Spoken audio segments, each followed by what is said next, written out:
একটা জিনিস দেখাই, খুবই ইন্টারেস্টিং লাগলো। ইন্টারেস্টিং বলতে এগুলো এখন বাংলাদেশে চালু হয়েছে যতটুকু জানি, যে দেখতেছেন কনস্ট্রাকশনে কাজ হচ্ছে। তো ওই যে মশলাপাতি যেগুলো আর কি কংক্রিটের সব কিছু একবারে মাখায় নিয়ে আসছে, ঠিক আছে। মাখায় নিয়ে এসে একবারে এই যে দেখেন পাম্প করতেছে, একেবারে এই যে বড় এটা দিয়ে পাম্প করে তারপরে এই যে পাইলিংয়ের ভিতরে দিচ্ছে। তো এটা খুবই ভালো, কারণ এই যে আমরা যে বলি বাংলাদেশে পরিবেশ দূষণ হয়, এটা বা ঢাকার বাতাসে প্রচুর ধুলাবালি কেন ভাই? কারণ হচ্ছে এই নির্মাণ কাজের যে সরঞ্জামগুলো, এগুলো ঢাকার যে কোনো রাস্তায় আপনি যেখানেই যাবেন দেখবেন বালি ফালা রাখছে, ইট ফালা রাখছে, তারপরে ইট ভাঙতেছে, প্রচুর শব্দ দূষণ হচ্ছে, মানুষের ক্ষতি হচ্ছে, ঠিক আছে। তারপর রাস্তার মধ্যে রড ফালা রাখছে, বাট এখানে কিন্তু এই ধরনের কোনো নেই। এটা হচ্ছে ইউরোপের দেশ বুলগেরিয়া, কিন্তু ইউরোপের সবচেয়ে গরিব দেশ। তো আরও অনেক উন্নত মানের টেকনোলজি ওরা ইউজ করে, এটা তো সামান্যই।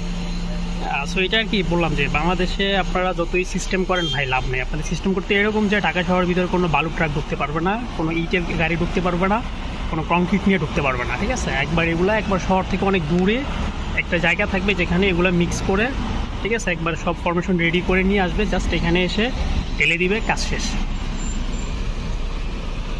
সো এটাই আর কি। দেখেন এখানে যে রাস্তা কত পরিষ্কার, নিট অ্যান্ড ক্লিন, কোথাও কোনো দেখবেন না, এভাবে ফালা রাখে না, ঠিক আছে। আর খুব সিকিউরভাবে এরা কাজগুলো করে, টেকনোলজি ব্যবহার করে।